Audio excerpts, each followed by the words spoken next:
Sir Ed, anong mas matimbang sa puso mo ngayon? Basketball o boxing? What are the similarities and differences? Hinahanap ko lang yung actual na nagtanong. Pero yun yung tanong niya, sir. Kala ko magkaibigan tayo. Ang hirap naman yung tanong na yan. Okay.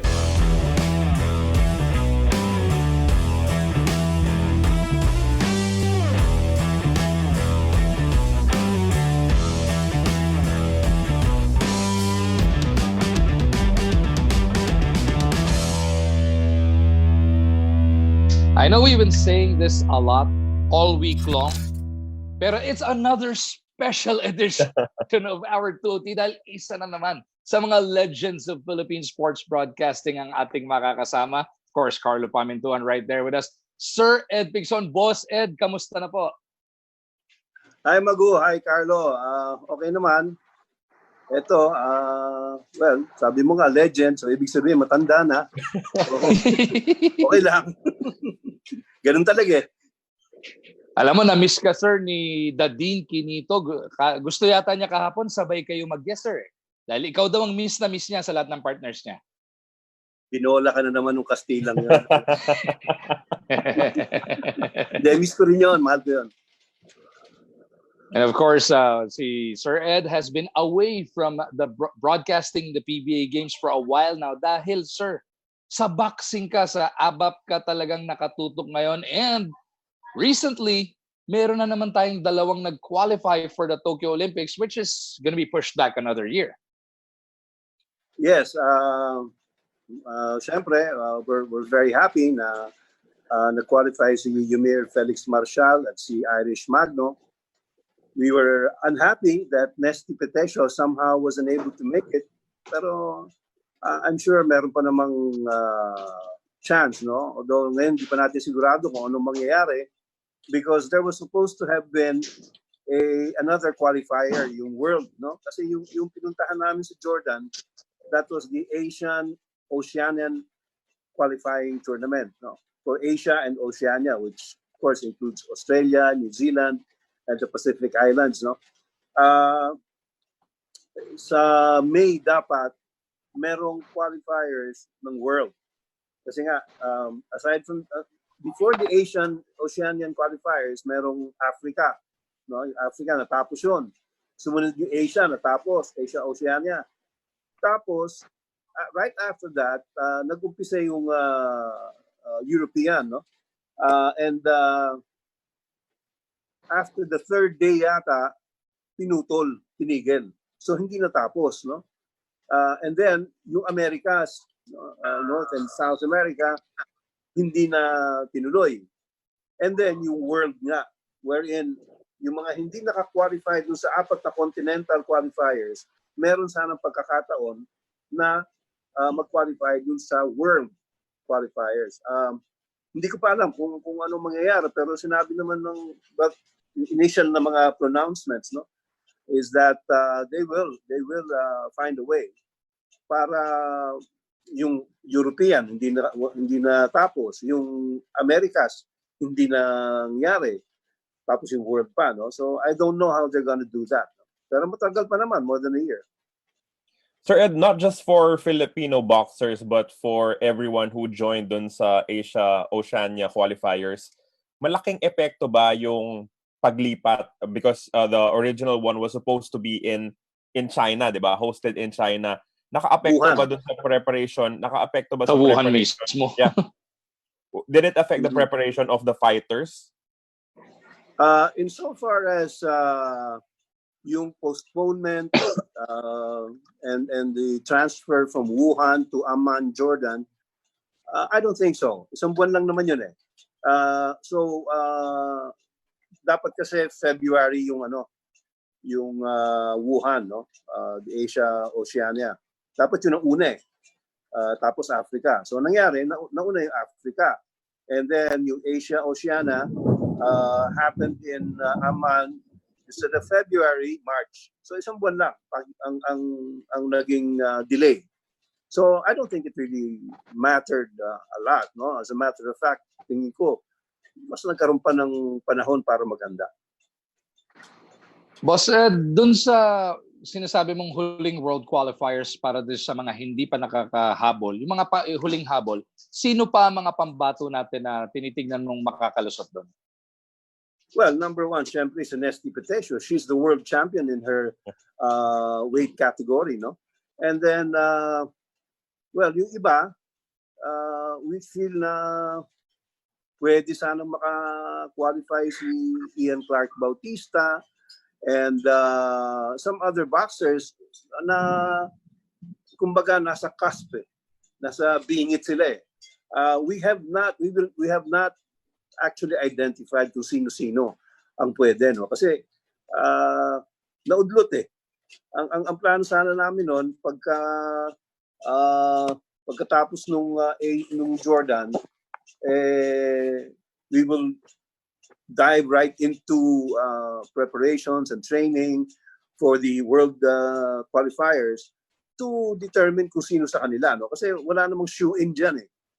We always go through a process, no, na magkakaroon ng mga evaluation, assessment, and then monitoring, and then box-offs, no.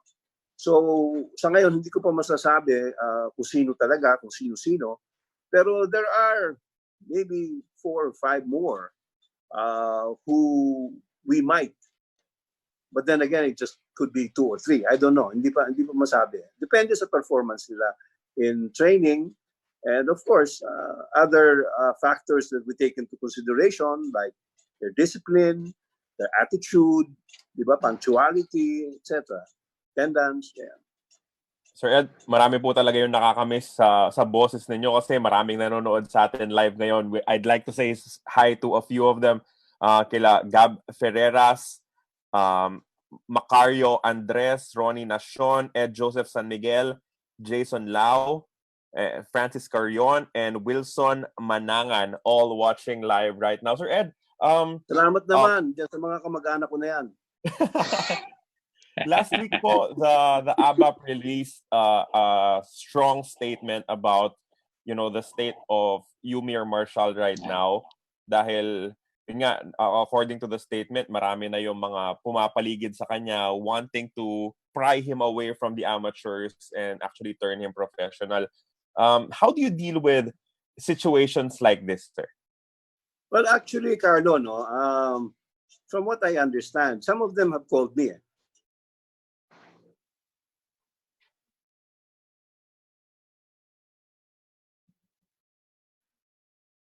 Carlo? Sir? Yeah. Yes, sir, Ed. Yeah. Nag-fluctuate yung kuryente. Bayad ako, ha? And then may extension pala. Ang mga pinag-usapan, may mga tumawag sa akin Promoters. Yes, sir. Mga nag-offer kay Marshall. Ano? Actually, from what I understand from these people, hindi naman nila sinasabi na they were going to snatch Marshall away from the Olympic dream. No? Ang sinasabi nila, papipirmahin nila, bibigyan nila ng pera si Marshall, pero tuloy pa rin yung laban sa Olympics. Kasi as you probably know, pwede na mga professional ngayon sa Olympics. Yeah. As a matter of fact, yung SEA Games na nakaraan dito sa Manila, di ba? One of our boxers, Charlie Suarez, Yeah. who had left the national team a year before and to turn pro, professional na siya. Pero napalaban namin siya nung SEA Games kasi allowed na yan. So, pwede naman yun. Ang sinasabi lang ni Mr. Vargas, yung presidente ng ABAP, was that kung maaari, pabayaan niyo muna si Marshall na ituon ang kanyang pansin at focus sa Olympic preparations. Kasi kung ngayon siya magpo-pro, siyempre hindi naman papayag yung mga professional manager na binigyan na nila ng limpak-limpak na salapi yung tao pagkatapos hindi pa nila magagamit. Diba? So magpo-professional fight yan. Meron debate dyan eh. Pero kami, paniniwala namin talaga, and a lot of people, boxing people will attest to this, magkaiba po ang professional at saka yung tinatawag na amateur boxing. Yeah. Ang parati ko nga analogy dyan, yung professional is like, kung baga sa athletics, marathon yan. Yung amateur is a sprint event. Dahil 3 round lang amateur eh. Yung professional can go as many as 12 rounds, di ba? Sir, on that note then, I wanted to ask, anong pinakamalaking pagkakaiba yung sa amateur boxing, even yung sa Olympics, nung hindi na pinapagamit ng headgear? Yung mga boxers natin, and they fight every day. Hindi katulad ng professional, 3 buwan, 6 na buwan. Ito every day. So kung mag-headbutt ka the day before, kasama yon yung sugat mo for the following day. What is the biggest difference? Well, yun nga, no? Yung, ang pagkakaiba niyan, kasi hindi ka naman makakakuha ng medalya kung hindi mo buuin yung proseso, no? So, for a bronze medal, kailangan umabot ka sa semifinals. Depende sa dami ng mga boxers, sa laki ng tournament, minsan you have to win at least 3. Kasi, sinasabi nga nila, 1 loss and you die. Di ba? Ibig sabihin, tanggal ka na. So, hindi ka na makakaabante. Ngayon, pag na-headbutt ka at napunitan ka, di ba, sa first fight mo pa lang, pagkatapos the following day or 2 days after, meron kang nakaschedule na laban, araw-araw yan, bago ka lumaban, checking ka ng doktor, checking yung timbang mo. Kung sabihin ng doktor na hindi ka na pwedeng lumaban, iyak ka. Nanalo ka, di ba? Kaya lalaban ka uli. Pero hindi ka na pwedeng lumaban. So hindi ka na pwedeng umabante, baka hindi ka na pwedeng magmedalya. That's one big difference. That's a big heartache for any boxer. Yeah. Ngayon, meron din naman, sabihin ng doktor, pwede yan, sige. Lumabang ka. Pero makakasiguro ka, tatargetin niya ng kalaban mo. Di ba? Para bumuka lalo, kasi bumuka yan eh. Bago, it's fresh kasi within days eh. Di ba? Hanggang sa, tatawagin na naman yung doktor until the doctor decides, hindi ka na pwede. Diba? Assessment stage pa rin to? May pagkasa pang bumalik sa kailangan mag-headgear or ito na talaga to for the rest of the time? Well, sabi nga nung kaibigan ko you can never tell. Di ba? Hindi natin masabi. Depende yan. Kasi sa ngayon, yung aming International Boxing Federation, yung IBA, is suspended. No? Yeah. So, walang actual organization composed of national boxing federations worldwide na namamahala ng boxing. Ang namamahala ngayon is a boxing task force na binuo ng IOC, ng International Olympic Committee. Although they have some people there who were formerly with the IBA, pero ang head ng task force, si Mr. Watanabe of Japan, is actually the president of the International Federation for Gymnastics. Di ba? And he was the first to admit, sabi niya, I really don't know anything about boxing. But he was given the task and he tries to do it to the best of his abilities. Pero yun nga, tingin ko, wala mo ng mga policy changes na gagawin sa ngayon. When it comes to Magusa example, sir, natatandaan ko nung nasa Indonesia tayo, si Rogen Lado naputukan. Tapos, nung medal rounds na, hinedbat pa nung kalaban para lang matapos na yung match. So, it really happens in amateur boxing. At hindi tinawag na headbutt. Sabi nila, punch daw. Pero inulit-ulit namin yung courtesy of you guys, di ba? Nanghiram kami ng tape, tapos inulit-ulit natin, nag-slow-mo replay, headbutt talaga eh. And the fact, kasi they had to go to the scorecards, hindi ba?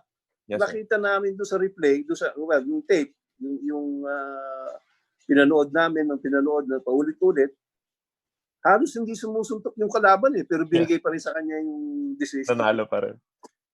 Sir Ed, another question is that maraming mga professional boxing promoters ang tumitingin sa fighters ng ABAP for future, to be future prize fighters. But are we also looking at some pro fighters right now to maybe try to also get them under the ABAP's banner? At the moment, no. Like I said earlier, we feel, we firmly believe magkaiba ang professional at saka amateur.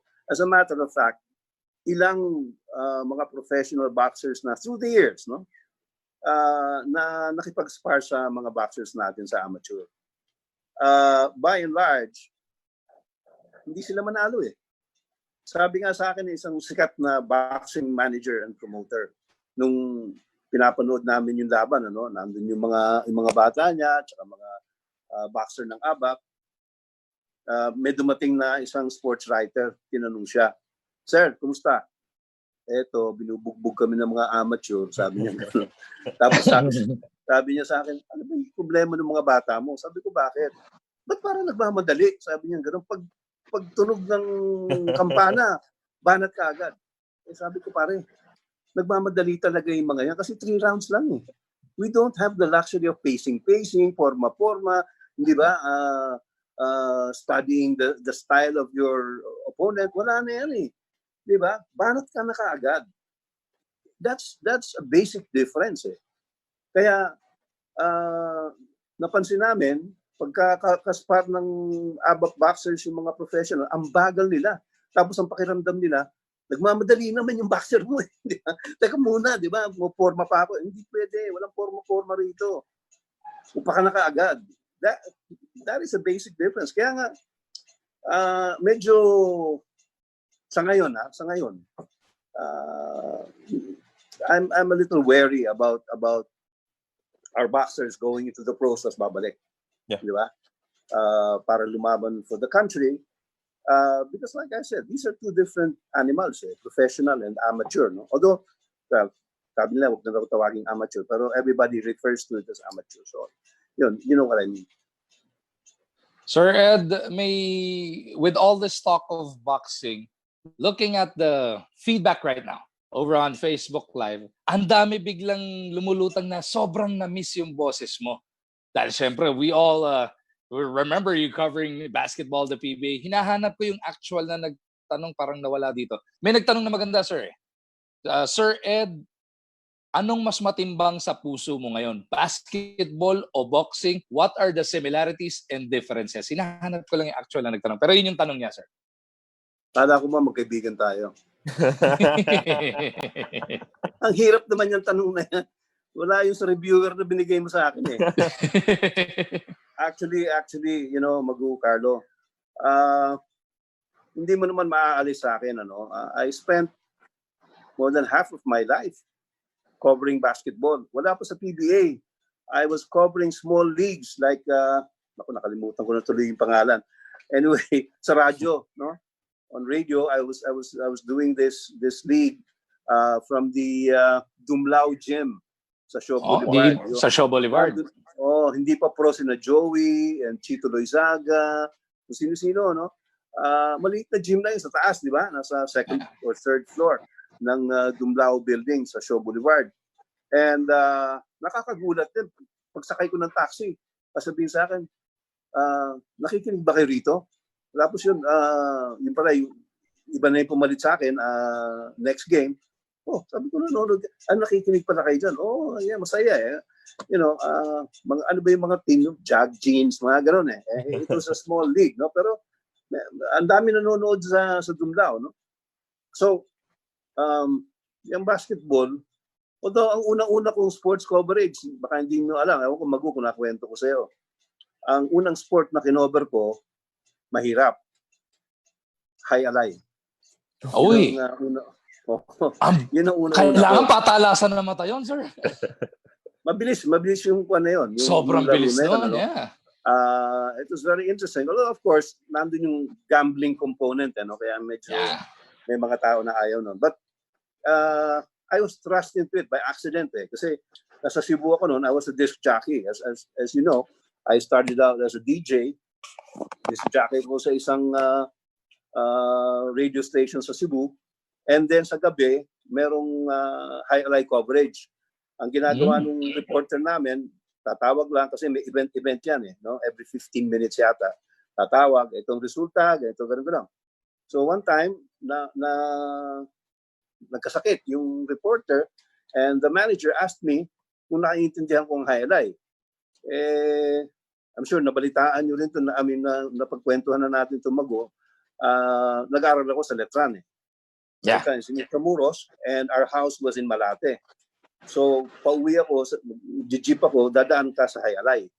Sa fronton, yan. Klase ko, adventure, high school pa lang kami. Nakapasok ko na ba dyan? Hindi pa eh. Tara, pasok tayo. Ganun. So, nanonood kami.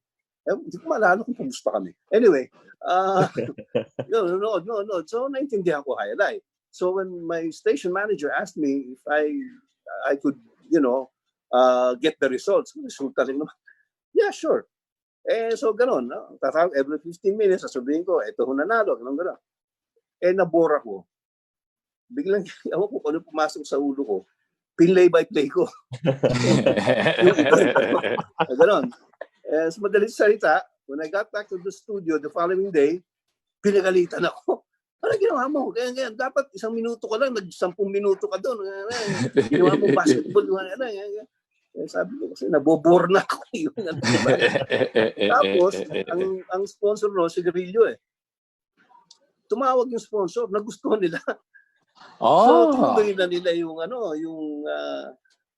coverage na gano'n, play-by-play. Lumaki racket ko. Anyway, yan! Kasi noon, ang laki ng sweldo ko eh. As a DJ, 1 peso an hour. 4 na oras ako doon. So, 4 na piso. Nadagdagan pa ng piso. Well-deserved, sir. Well-deserved. Doon ako yumaman. So, yun ang isa ko sa high life. And then, of course, just like any other youngster, elementary and high school, after class, anong gagawin mo, di ba? Basketball. So, hilig ko talaga basketball. NCAA, tapos before the PBA was the Mika, di ba? Nanonood ako niya kasi malapit lang sa amin yung Rizal Memorial. Doon ginagawa yung Mika noon eh. So, nanonood ako noon. Babayad ako ng, kano ba yun?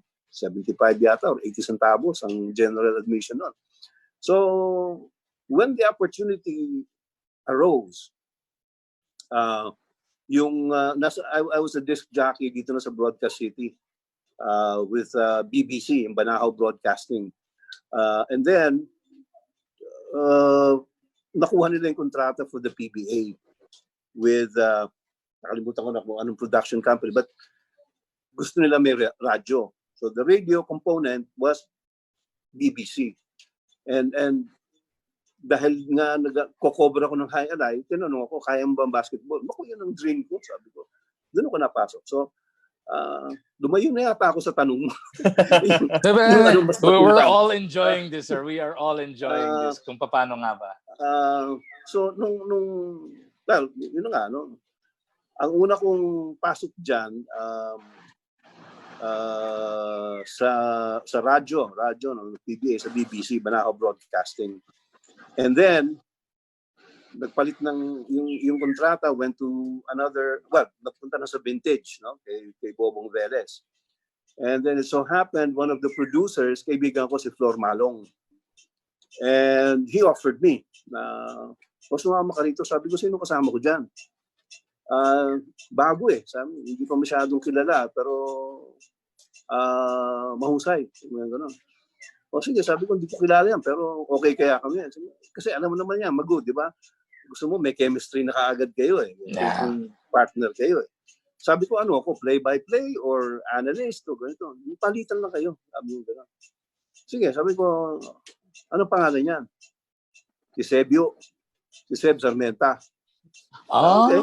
Sige. So, dumating ako. Kasi nung una, si Seb lang mag-isa eh. Siyempre, 2 game yun. Di ba? And kainitan ng Chris Patuyota pa yata yun eh. If I remember, hindi niya yata. Wala nang Chris pa nun. Yung Chris Patuyota nung nasa BBC pa ako nun eh. Anyway, so yun. 87 or 88, gano'n. Pumasok na, kaming dalawa ni Seb. Mag-uusap na kami ni Seb. Ano ka ngayon? Angkor. Sige, mami, ako naman. Ha? Sige, gano'n. Tapos, minsan, may lakad ka, di ba? Pare, ikaw naman mag-isa. Pabawian na lang kita. Di ba? Next game day, ako naman. Di ba? Gano'n lang. Masaya kami noon. Ayan, sino Diana. Diana Purganan, ano ba pinigin Diana ngayon? TV5, Carlo. Garcia. Asawa ni Nandi Garcia.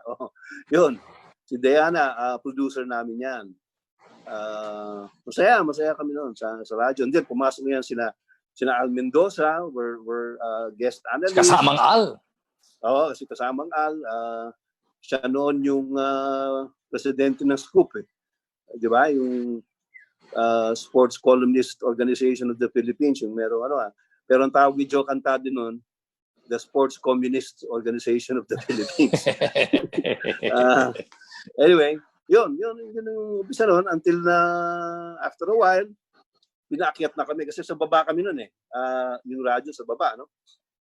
And then nasa balcony yung TV, sila Joe Cantada, Pingoy Pengson, si Andy, si Kinito, si Steve Catan, yun, mga nandun. So, hindi, paakyat kami ng paakyat. And then, hanggang sa, yun na, doon na kami sa TV. So, nasa dugo ko na yun eh. Di ba?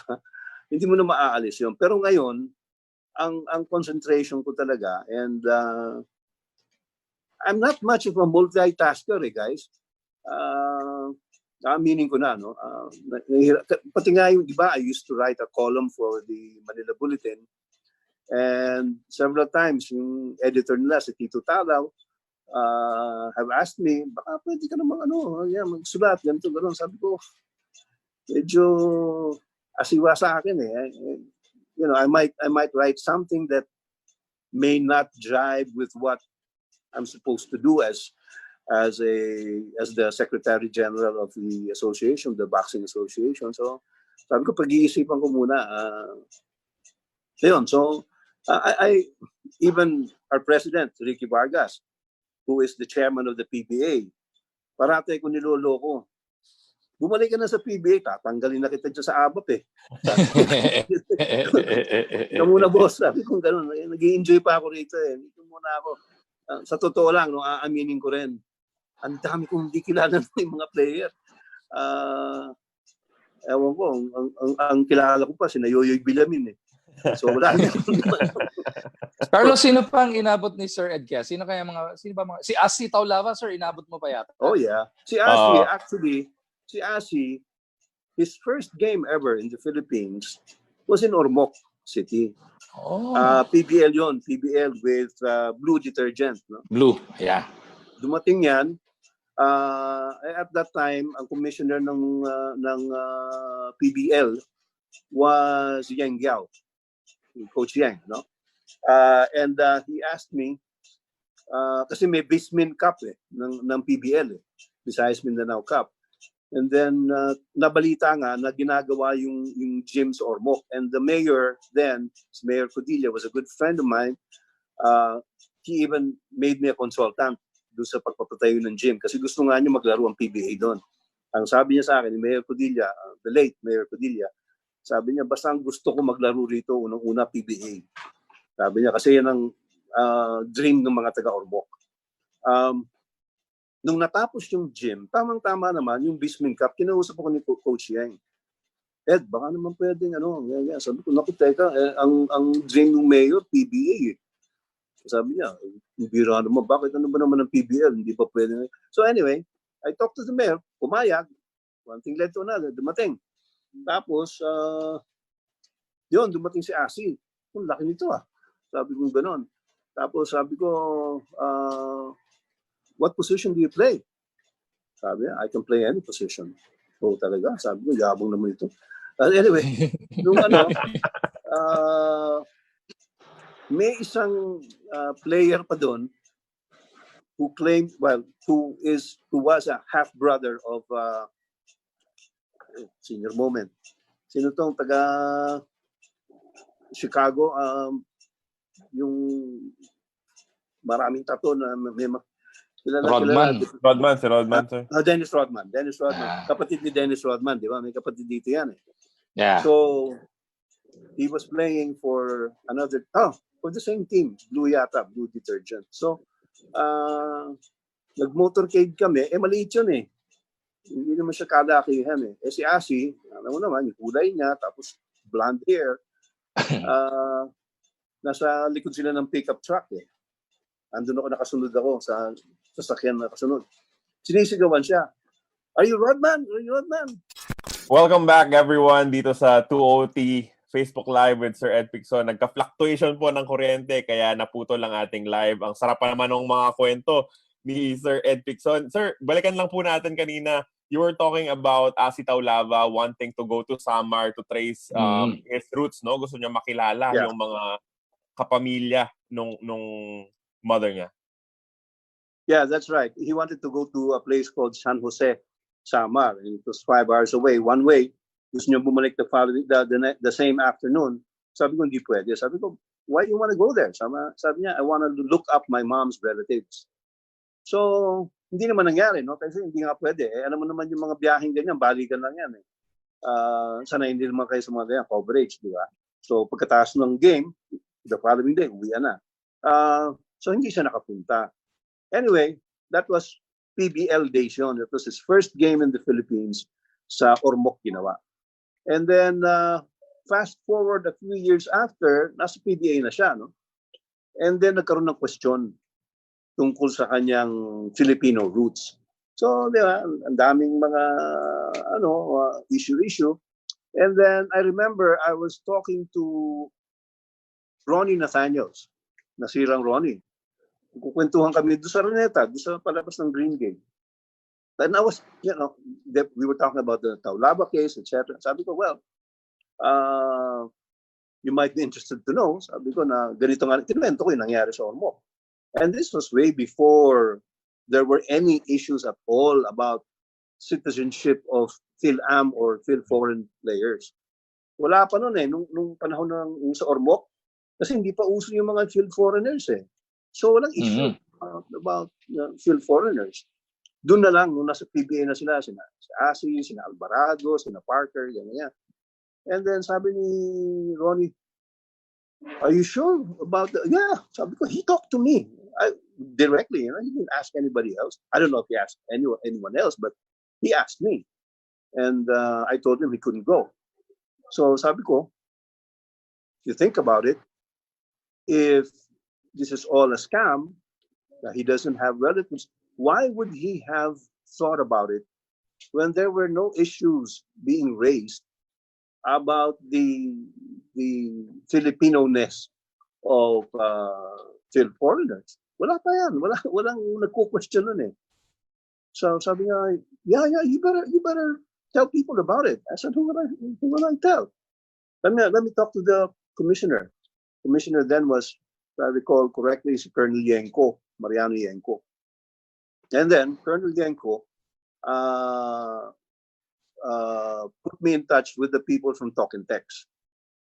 Talk and Text siya nun eh. And then yung the lawyers, etc. So I became a witness for Asi Taulava sa kaso niya sa immigration. Kaya yung panahon na yun naman, mag-Holy Week eh. We had already made plans, my family and I. We were going to go someplace. So, tinaon naman nung immigration judge, parang Holy Wednesday. Maghihiring siya ng Holy Wednesday. Sabi ko, hindi ako pwede. Kasi may ticket na kami, may reservation. Baka pwede mo namang anuhin kasi iba itong judge na to eh. Hindi pwedeng pakiusapan to ng gano'n. Pag sinabi niya gano'n. I'm sorry. Tsaka walang lakad yung judge, ano? Oo, kaya nga in-schedule niya nun, diba?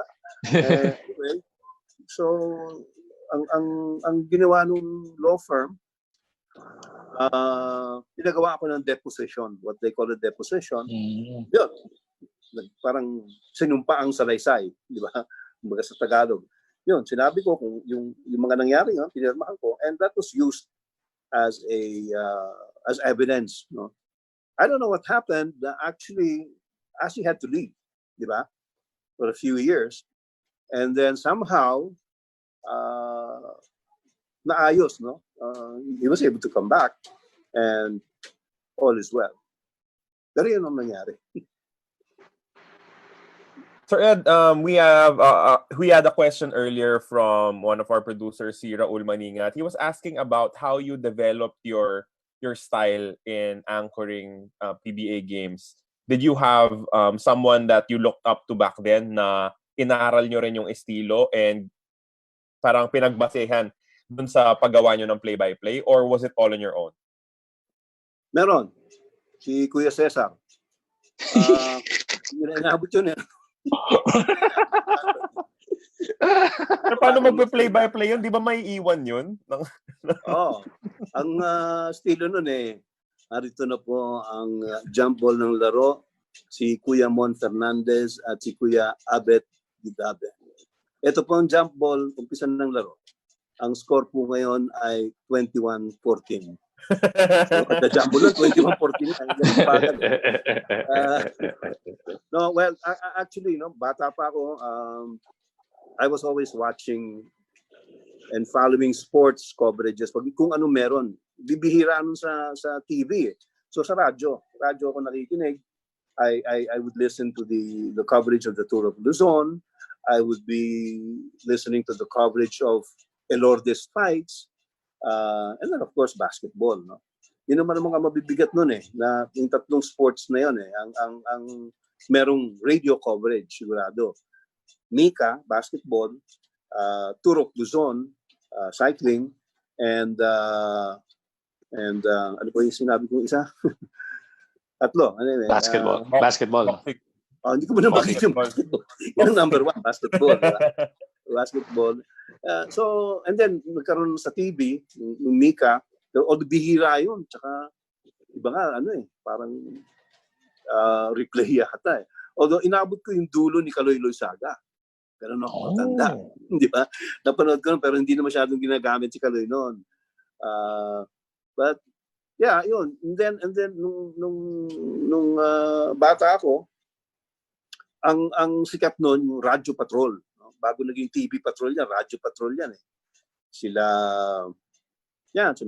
Orly Mercado, na Joe Taruk, mga sikat noon I would listen, and then, pagdating sa eskwela, sa klase, lokohan, ginagaya ko yan. Johnny, nandito ako ngayon sa kahabaan ng Quezon Avenue at tinatahak namin ang lansangan sa bilis na 40 km per hora at nakikita natin mga kaibigan, mga gano'n, di ba? Ginagaya-gaya ko yung mga yan. So, high school pa lang ako, I heard merong audition, ganun. Interesado talaga ako So, audition ako. Semplang, noon na semplang. And then there was one audition. Noon, ang ABS-CBN, dyan sa Bohol Avenue, sa laki ng ABS-CBN noon,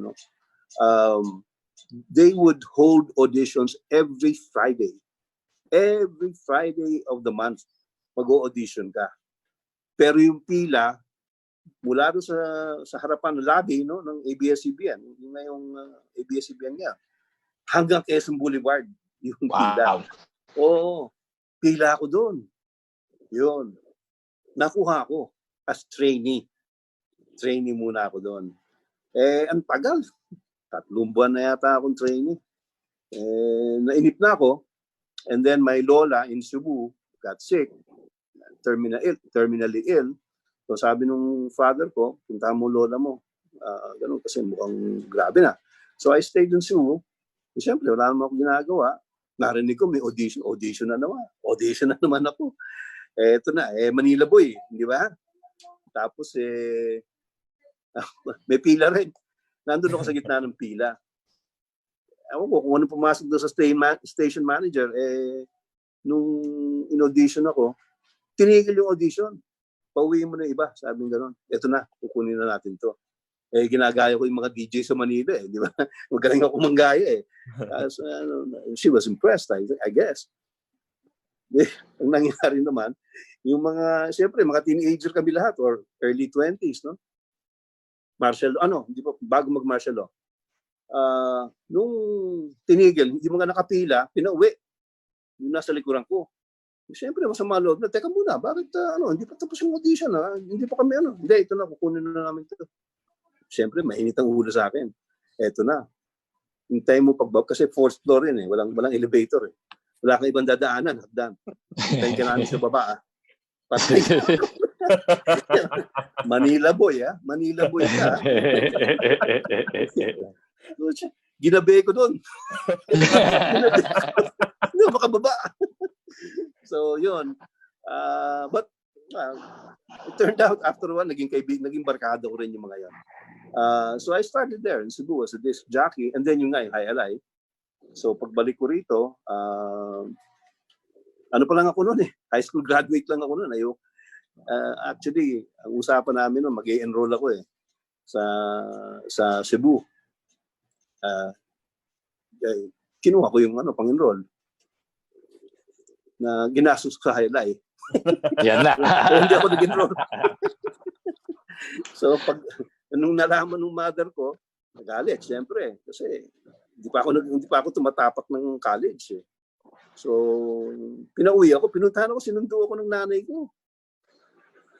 Pinabalik ako, tapos mag-enroll ka. Puro ako si bukas eh. Siya nag-enroll sa akin, college. Nanay ko na. Ang haba ng pila sa UST. Haba ng pila eh. Ako ang hipipila, sabi ng nanay ko. So nag-college ako. Yung second year ako, ito na naman si audition. May audition na naman. KBS na noon. Martial law. Doon ako inabutan ng martial law sa Cebu eh. And then, audition na naman. Ito, audition na naman. Nakakuha na naman ako. Tumigil na naman ako sa pag-aaral. Ayun. Hanggang second year college na ako. Out of school. Pero Sir Ed, ayan nga, we all know na Manila boy ka naman. Pero sa lahat ako personally, and ang dami rin nagkikwento sa atin every time mapapag-usapan ka, sir. Bukod dun sa talas, sa voice quality, and yung the way you describe things when you cover a basketball game, yung tono mo every time na pagka bumper in, bumper out of commercial, pag bumabati ka sa iba't ibang lingwahe, mapa-English, mapa-Tagalog, mapa-Bisaya, bakit parang huling-huli lahat, walang punto, walang kaya linguist eh, man of the world ka, sir. Ano ba talaga yung native tongue mo? Well, I was born in Tacloban City, so that makes me a Waray. But my father was from the western part of Leyte, facing Bohol, which is Cebuano speaking. And so happened, well, yung nanay niya, my lola, was from Cebu. Kaya nandun siya, siya yung pinuntahan ko nung mamamatay na siya. Anyway, so my dad, who was Cebuano speaking, and my mom, who was Waray speaking, did not know how to speak each other's dialects. Hindi marunong mag-Cebuano yung nanay ko, hindi marunong mag-Waray yung tatay ko. Ewan ko paano sila nagkasundo. Hanggang ngayon, palaisipan yun. So I learned both. I learned, when I would speak with my father, I would speak in Cebuano. With my mother, I would speak in Waray. And then since kami mga magkakapatid, I have two sisters, we came here, well, I was 7 years old when I arrived in Manila. No? So kami mga anak, siyempre mga kaibigan namin, kaklase namin, Tagalog, nagtatagalog kami. So yung mga kapatid ko, pagkausap ko, Tagalog. Pag yung mother ko, Waray. Pag yung father ko, Cebuano. Itong napangasawa ko, Ilongga. So Tagalog, Cebuano, Waray, Ilonggo, diba? Sila, no? Tatay ko, sinasabi ko, tatay ko Cebuano, mananay ko Waray, mga kapatid ko Tagalog, asawa ko Ilongga, ako naguguluhan na talaga. I am confused. So anyway, I had to learn. Diba? If I wanted to communicate, siyempre, pagdating mo naman sa eskwelahan, you had to speak English. So ang totoo niyan, nainteresado ko. Yeah. So, I would talk to Ilocanos, sasabihin ko, paano ko sasabihin yung magandang gabi sa inyong lahat, mga kaibigan natin dyan sa Ilocos. So, kung naalala ko pa, naimbag na rabiyo amin, napulakay, kita gaygayem, ken Ilocos, ken La Union, gano'n. Tapos, Kapampangan, Bicolano. May isa nga sa airport ako galing sa coverage ng PBA, may dalawang Madrid lumapit sa akin. Kinakausap ko ng Bicolano. Sabi ko, sister, hindi ako Bicolano. Hindi, Bicolano, narinig kita marunong ka mag-Bicol. Hindi ho, sabi ko, yun lang ang alam ko, di ba? Intro. Carlo, naalala mo nung pinaturo ko sa'yo, Carlo, yung paano i-translate sa Kapampangan naman yung may kasama. Pang-follow, and I've asked this, may Bisaya, may Ilonggo, lahat ng klaseng version. Kay Sir Ed ko nakuha yung ganyan You have to talk to people the way they talk to each other para mas magkaintindihan. But that also happens na pagka magsasalita sa akin, Kapampangan na. Ay, hindi po, yun lang tinuro ni Carlos sa akin. Hindi ko na alam yung iba. Ang nagturo alam mo kung sino nagturo sa akin ng Kapampangan? Paano ba? Maya pa bengi po, kay kayo. Di ba? Si Yeng Yao. Sabi ko, coach, yung mas mahaba, ganun. Sinabi na niya, mas mahaba. Hindi, tama na yung maya pa bengi po. Tama na yun. Ang mga alam ko, may mga kasama pang luwakang piano. Di ba? Yun ang Kapampangan na uso eh. Sir Ed, yung po mga nanonood sa atin sa FB Live are all asking, gusto nilang, they want to pick your brain on what were your fondest memories in the PBA. Could be a game, could be an event. Ano po daw yung mga pinaka naaalala nyong moments? I'm sure there are a lot because you covered hundreds of games, but is there a specific game or moment that stands out for you? Well, syempre, nasa radyo pa ako noon. I think kami ni Seb na rin, nandun pa yata yung Chris Patriota. Yeah, Chris Patriota pa. Basta yung championships ng Chris Patriota, hindi mo makakalimutan eh. There was a time, hindi ako pinapapasok eh. Sa dami ng tao. Ayaw ko papasukin ng gwardiya. Kasi dagsa talaga yung tao eh. But aside from that, yung bagsak ni Samboy. Oh. You know, when lumipad siya, tas una ulo, I couldn't get it out of my mind. Ilang gabi yun. It really looked very bad. And then that was one of the very rare times siguro as a commentator na pakiramdam mo there are no words. Hindi nire-replay kasi sa TV, di ba? May monitor kami ng TV, nasa radyo kami, pero may monitor kami ng TV, and they kept replaying it, and I found it very hard, no? Kasi you guys know this, that when you're covering a game or a fight or whatever, no? You're supposed to shed off all these whatever biases and emotional attachments you have, di ba, with a particular team or a particular player or boxer or whatever, di ba? Pero doon sa mga ganong klaseng pangyayari, hindi mo maalis yung pagka, ano mo, di ba, yung babagabag ka eh. Wow, ano mangyayari dito sa taon to? Nanginginig siya eh, di ba? And it was mahirap burahin, no? Mahirap burahin yung ano. But well, eventually he recovered, and then iba na naman tumama sa kanya. And alam mo, si Samboy letranista yan eh. So I felt, not because he was from Letran, no, I didn't even think about that, no. At that particular moment, we just felt so, iniisip mo, kailangan ba mangyari itong ganito, di ba? Ang hirap mag-detach, ano, yung the humanity of it. Ang hirap eh. Yeah, mahirap talaga. And I just hope, you know, similar incidents will not happen, no? Ganyan. Marami naman tayong nakita mga injuries diyan eh. Si Jaworski, di ba? Hindi pa ako commentator noon. Nangisay din sa ano yan, sa court yan. I was watching on TV. And I was also very alarmed, di ba? Nangisay siya eh. I don't remember exactly what happened, pero yun, it really looked bad. Pero you know, people will tell you, people who have been in sports for a long time will tell you, these things happen. Yeah, but I'd rather they didn't. Diba? I mean, we're here to enjoy sport, and sana, well, hindi naman pwedeng mangyari, pero sana nga enjoyable ang lahat ng moments. But there will be times talaga na hindi mapigilan eh, di ba? Nangyayari mga gano'n, whether intentional or otherwise, wala tayong magagawa. Sir, you already mentioned the birth of Jaworski magic in the PBA.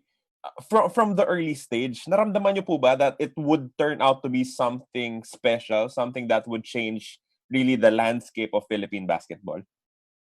Actually, Carlo, nasa UAAP pa lang siya eh.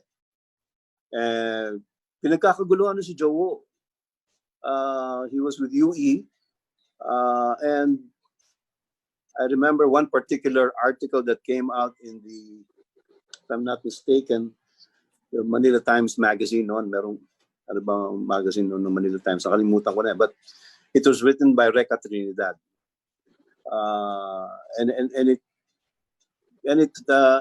It spoke of, he wrote of parang ganun, the magic of this young man. Diba? Kaya nung pagpasok niya sa Mika pa noon, pinagkaguluhan niya, if I'm not mistaken now, he first went to Meralco. Wala pa nga ako sa broadcasting noon, and I was already a fan. Lalo na dahil ang kanyang katandem noon sa likod, sa backcourt, was Rudy Hines, who was from Letran. He became a referee, but he was a star player of Letran in the NCAA. And then nung mag-Meralco siya, nung pumasok siya sa Meralco, ang katandem niya, si Robert Jaworski in the backcourt. And umpisa pa lang talagang may charisma yung mama eh. And that charisma was born out of what he did in the hardcourt. If you watch Jaworski, he wasn't the most graceful of players. May mga galaw siya na wala sa libro eh. Di ba? Kahit yung tira niya, one-hander siya, tapos yung free throw niya pabanda, di ba? And then of course his intensity, di ba, on the hardcourt. Whether as a coach or as a player, mararamdaman mo eh. Nakakahawa eh. It's contagious eh. Di ba? So, yeah, from his early days or years as a basketball player for UE, I knew that this guy was special. This player was special. And on that note, talking about special athletes, special people, special personalities from the world na ating iniikutan, Sir Ed. Ito, on the spot natin si Boss Ed dito, Carlo. Baka magalit na naman sa atin. Hinahinga namin kayo, sir. Sa iyong palagay, based on your personal opinion, sinong top 5 mo? Sinong mythical 5 all-time ng PBA para sa'yo? Ubus tayo dyan. I'm guessing Jawo will be your point guard already? Oh, well, it would be a toss. Well, he can play off guard naman, di ba? Johnny Abarientos would be very good point guard, di ba? Junmar, although I never covered him, Junmar Fajardo, of course. Mon Fernandez. And then, sino pang forward na nandyan, no? Dami. Daming pwedeng forward. But, Barrientos, Jaworski, Junmar, Mon Fernandez, and wala na akong maisip na 3 o 4. 4 siguro si Mon, and then 3. Toss up yan, marami. Jojo Las, 2, di ba? Pwedeng 2-3, yeah. Yeah. Si Dadin po ng Daya, sinabi niya pareho Alan kay Dick tsaka Samboy Lim. Ayaw niya pumili ng isa. Ayaw mamili ng isang 3 eh. May 6th man eh. Nagdodos yun, di ba? Yeah. 2-3, yeah. 2-3, no? Yeah, well, Alan, yeah, definitely. Pwede. Yun, yung mga inabot ko eh. Junmar, hindi ko na inabot, pero, Pero, Junmar is Junmar eh. So, well, Sir Ed, on behalf of Magumar John, we thank you so much for your time. It was a pleasure having you on the show. And I'm sure marami po yung natuwa dahil marami yung nakakamiss sa boses nyo. And we're hoping that sooner rather than later, marinig natin ulit ang inyong boses in the PBA coverage. Well, maraming salamat at binigyan nyo ako ng exam. Ang hirap ng tanong, ha? hindi ako nakapag-review lalo yung top 5. But anyway, it was nice, sabi ko nga, once you become somebody who makes a living and enjoyed being behind the microphone, it's always a pleasure, being with people like you na nakasama. Paminsan-minsan kami ni Kinito, nagkikita kami, pero ang problema kay Kinito, hindi ka naman makasingit. So, siya na lang lagi sasalita. So, but we have fun. Si Andy, paminsan-minsan, kikita kami. Si Sir, Yun nga, sir. Tinanong namin si Dr. J, what if we invited you, Sir Sev, the Dean, and Dr. J together? Sabi ni Dr. J, kulang ang 3 oras. Uy, hindi tayo magkakasya. Totoo yun. Kasi yung 2 kalahati kay Kinito, hati-hatihan na lang namin yung natira. Sir, we cannot let you go nang hindi ka nag-e-extra. Yung sobrang kilalang worldwide na Ed Picson po lamang, sir, ang daming nagre-request. Kailangan daw magpakilala ka ng at least sa extra na may kasamang favorite line mo, sir. Ang gusto ko talagang gawin, yung extra ni Kuya Cesar. Of course, di ba? Ed Picson po lamang. Tapos yung Kuya Cesar, yung kasama ang panalangin na sana sa araw ng bukas, umulan ng pera. I'll see you around. Yan! Thank you, sir. And on that note, we thank everyone for joining us on another edition of 2OT Live for Sir Ed Picson and Maguma John. Ako po si Carlo Pamintuan. See you again next time here on 2OT.